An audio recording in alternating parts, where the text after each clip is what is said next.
바벨론의 포로로 끌려갔던 사람들은 질문을 던지는 거예요. 우리가 죄를 지었는데 하나님이 우리를 이곳에서 구원해 주시겠느냐? 그런 질문을 던져 봅니다. 하나님이 우리를 포기하는 것 아닐까? 우리의 죄에 대해서 심판하고 이제 다시는 우리를 쳐다도 안 보는 거 아닐까? 그러면서 또 한 가지 마음속에 소망을 품어봅니다. 하나님이 우리를 이 고난에서 건져줄 만한 그런 능력이 있는 분인가? 우리가 믿는 하나님은 창조주고 강하고 능력 있는 분인 줄 알았는데 이 바벨론의 신 마르독하고 싸워서 그 하나님이, 우리가 믿는 하나님이 져버렸는데, 실제로 하나님이 진 것이 아니라 이스라엘 백성들이 졌다고 생각을 하는 거죠. 어떠한 경우에도 하나님은 이 세상의 어떤 신들과 싸워서 질 수 있는 그런 분이 아니셔요. 그런데 이스라엘 백성들이 불순종하고 죄를 짓고 그러다가 바벨론의 포로로 끌려와서는 그냥 자기들이 가지고 있는 생각, 우리가 믿는 하나님이 바벨론의 신 마르독보다 힘이 없어, 그렇게 생각을 하고 있는 거예요. 그러니 이제 우리 이 바벨론에서 이제 다시는 떠날 수 없겠다라고 하는 이런 탄식과 질문을 가지고 있습니다. 그런 질문에 대해서 선지자가 이야기를 하는 겁니다. 하나님은 창조주, 하나님은 능력이 많으신 분, 하나님은 너희가 생각하는 마르독보다, 바벨론의 신보다 훨씬 더 강한 분이다. 이런 이야기를 오늘 말씀을 통해서 하고 있습니다. 12절 말씀 보면 12절, 13절, 14절은 누가 이런 단어들이 4번 반복이 되면서 이 하나님의 전지전능하심에 대해서 설명을 합니다. 손바닥, 뼘, 돼, 접시 저울, 막대 저울, 이런 것들은 전부 그 당시에 무엇을 재거나 이렇게 담는 도구들입니다. 누가 손바닥으로 바닷물을 헤아렸고 뼘으로 하늘을 쟀고 땅의 티끌을 되에 담았고 접시 저울로 산들을, 막대 저울로 언덕들을 달아 보았느냐. 사람은 못한다는 얘기예요. 그리고 이 사람들이 믿고 따르는 신, 우상들도 못한다는 거예요. 오직 하나님만이 하실 수 있다고 말합니다. 그리고 13절, 누가 여호와의 영을, 누가 하나님의 마음을 이끌었으며 누가 하나님의 모사, 조언자가 되어서 하나님을 가르치느냐. 그럴 사람이 없다는 거예요. 하나님은 창조주요, 하나님은 오늘도 역사를 주관하시는 분이시기 때문에 어느 누구의 조언이나 충고가 필요 없으신 분이라는 거예요. 14절, 그가 누구와 더불어 의논하셨고 누가 그를 교훈하였으며 그에게 정의의 길을 가르치고 지식을 가르치고 통달의 도를 보여주었느냐. 이 세상에 어느 누구도 하나님의 계획에, 하나님의 뜻에 간섭하거나 개입할 수 없다는 거예요. 하나님은 하나님이 정하신 것을 그대로 진행하고 이루시는 분이라는 거예요. 그런데 우리는 하나님을 어떻게 생각해요? 내가 생각하는 하나님을 우리는 마음속에, 머릿속으로 그려봐요. 내가 병들면 기도하면 내 병을 고쳐주시는 하나님, 내 자녀를 위해서 기도하면 내 자녀들의 문제를 다 해결해 주시는 하나님, 그리고 그런 하나님으로 아예 머릿속에 딱 고정을 시켜버려요. 그런데 어느 날 병을 고쳐주지 않고 자녀들의 문제를 풀어주지 않고 일상에서 구하는 기도의 제목들을 하나님이 응답하지 않으면 그때부터 화를 내요.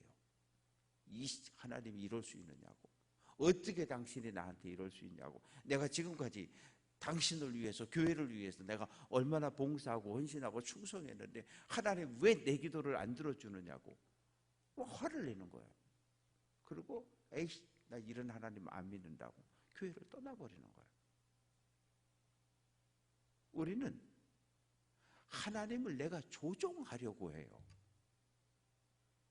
내 생각과 내 의지로 조종할 수 있는 하나님?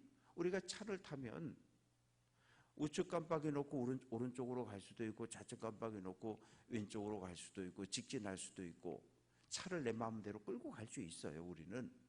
근데 하나님은 그런 분이 아니셔요. 하나님을 자동차처럼 내 마음대로 오른쪽, 왼쪽, 직진, 후진, 하나님을 내 마음대로 조종한다? 그런 하나님은 안 계셔요. 만약에 그런 하나님이 있다면 내가 만들어낸 우상인 거예요. 우리가 하나님의 뜻과 계획에 순종하며 따라가는 거지. 왜? 하나님은 우리의 왕, 나의 왕인데 왕이신 하나님의 말씀과 명령에 우리가 순종하고 따라가는 거지. 아니, 세상에 어느 누가 하나님을 왕으로, 왕이신 하나님의 명령에 따르지 않고 야, 왕, 너 내가 시키는 대로 해. 그런 백성이 세상에 어디 있어요? 없어요. 그 내가 왕이죠. 하나님은 내 쫄병이지. 그런데 그럴 수 없다고 이야기를 합니다. 그러면서 16절, 봐라, 하나님에게는 이 땅의 많은 나라 열방이 큰 통 안에 들어있는 물 한 방울 같다. 그리고 저울의 작은 티끌 섬들은 떠오르는 먼지. 저울의 작은 티끌, 마른 풀 하나 올려놔봤자 이 무게가 안 나가요. 그리고 이 세상에 많은 섬들이 있는데 그 모든 섬들을 누가? 하나님께서 관리하고 주장하고 다스린다고 이야기를 합니다. 하나님 앞에 레바논이라고 하는 것은 백향목으로 유명한데, 레바논 산에 있는 수많은 나무들도 그 하나님 앞에 번제물을 드릴 때 그 번제물을 태워드릴 땔감으로 부족하다는 거예요. 이 세상의 많은 짐승들도 하나님 앞에 번제로 모자란다는 거예요. 그러면서 17절 말씀에서 하나님과 이 세상 많은 나라들, 특히 뭐 아수르, 바벨론, 애굽, 오늘날로 말하면 미국, 일본, 중국, 러시아, 우리나라를 둘러싸고 있는 이 수많은 열강들이 있지만 그 열강들도 하나님의 다스림, 하나님의 통치를 받는다는 거예요. 이 세상에 아무리 힘이 센 나라도 하나님과 비교할 수 없다는 거예요. 그러면서 뭐라고 이야기를 합니까? 17절 끝부분에 보면 열방들, 힘 있는 나라들을 하나님은 없는 것 같이 빈 것처럼 아무것도 아닌 것처럼, 이건 뭐냐면 헛된 것, 가치 없는 것, 우상으로 여기신다는 거예요. 그러면서 이제 18절부터 우상에 대해서 이야기를 하는데, 18절, 너희가 하나님을 누구와 같다 하겠으며 무슨 형상을 그에게 비기겠느냐. 사람들은 자꾸 무슨 생각을 하냐 하면, 바벨론 사람들은 계속 그랬거든요. 바벨론의 포로로 끌려온 유대인들을 향해서, 야, 너희가 믿는 하나님은 힘이 없어. 우리가 믿는 신 마르둑이 더 세잖아. 그래서 너네가 진 거 아니야. 마르둑 신과 너희가 믿는 하나님이 싸워서 마르둑 신이 이겼어. 그래서 너네가 패해서 포로로 끌려온 거 아니야. 너네 하나님 버리고 오늘부터 마르둑을 믿어. 바벨론의 신을 믿어. 그래서 실제로 바벨론의 포로로 끌려갔던 많은 사람들이 하나님을 버리고 마르둑을 섬기는 그런 마르둑의 백성으로 변화된 사람들, 신앙을 버리고 떠난 사람들이 생겨났어요. 그래서 지금 선지자는 안 된다라고 이야기하는 거예요. 너희가 하나님의 말씀에 불순종했기 때문에 하나님의 심판을 받고 바벨론의 포로로 끌려온 거지. 너희가 죄값을 받느라고 여기 와서 징역 70년의 삶을 살아가는 거지. 너희가 믿는 창조주 하나님이 마르둑보다 힘이 없는 분이 아니라고 지금 강조하고 있는 거예요. 우상은 무엇입니까? 장인이 부어 만들었다. 그래서 옛날에 이 우상을 만들 때 어떻게 만들었냐 하면 밀랍 있잖아요. 초를 녹여서 형상을 하나 만들어요. 예를 들어서 뭐 사람의 형상을 하나 만들었다 그래요.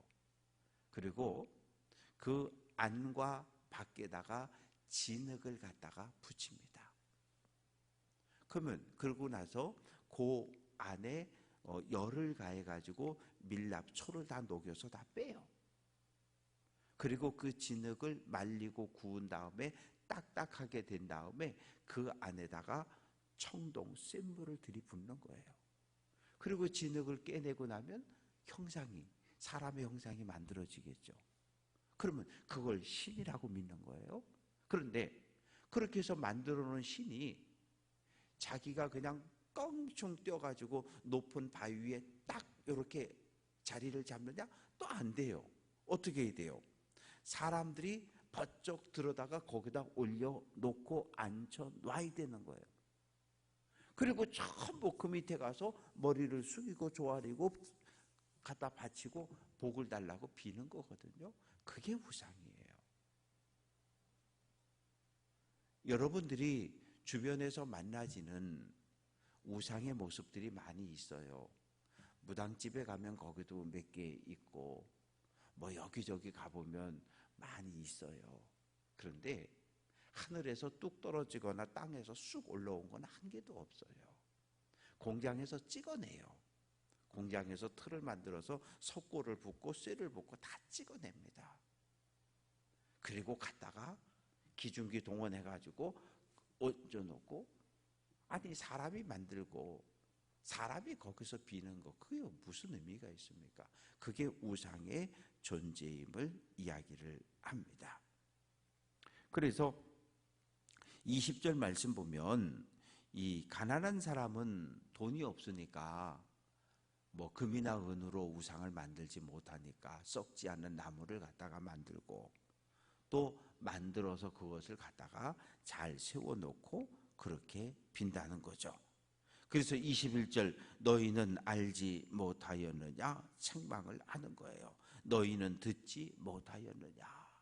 선지자가 예언자가 책망하는 소리를 듣지 못하였느냐. 태초부터 하나님께서 이 땅을 창조하시는 그날부터 오늘까지 너희가 하나님에 대해서 알지 못하고 듣지 못했느냐고 책망을 합니다. 그러면서 하나님은 어디 계십니까? 22절 땅 위 궁창, 하늘에 계신다는 거예요.